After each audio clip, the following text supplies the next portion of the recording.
આપ જોઈ રહ્યા છો એબલ 24 ન્યૂઝ। અરવલ્લી જિલ્લામાં ડ્રગ્સ વિરુદ્ધ પોલીસની મોટી કાર્યવાહી સામે આવી છે।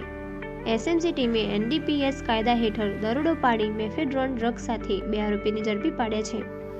માહિતી અનુસાર બાયડ નજીક આવેલા ચોયલા ગામે બાયડ દેગામ રોડ પર ખુલ્લા મેદાનમાં ડ્રગ્સનો સોદો થતો હોવાની બાતમી પોલીસને મળી હતી, જેના આધારે એસએમસી ટીમે આયોજનબદ્ધ રીતે દરોડો પાડ્યો હતો।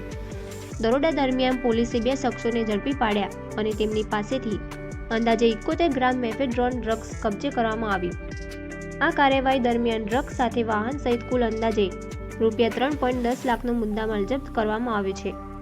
પોલીસે એનડીપીએસ કાયદા હેઠળ ગુનો નોંધી આગળની કાર્યવાહી હાથ ધરી છે। પોલીસ તપાસ દરમિયાન પ્રાથમિક માહિતી મુજબ આ ડ્રગ્સનો સપ્લાયર રાજસ્થાનનો હોવાનો ખુલાસો થયો છે, જ્યારે સપ્લાયર હાલ ફરાર હોવાનું સામે આવ્યું છે। પોલીસ તેની શોધખોળ શરૂ કરી છે।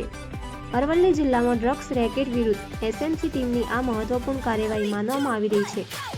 પોલીસે જણાવ્યું છે કે જિલ્લામાં ડ્રગ્સના નેટવર્ક સામે કડક કાર્યવાહી આગળ પણ ચાલુ રહેશે।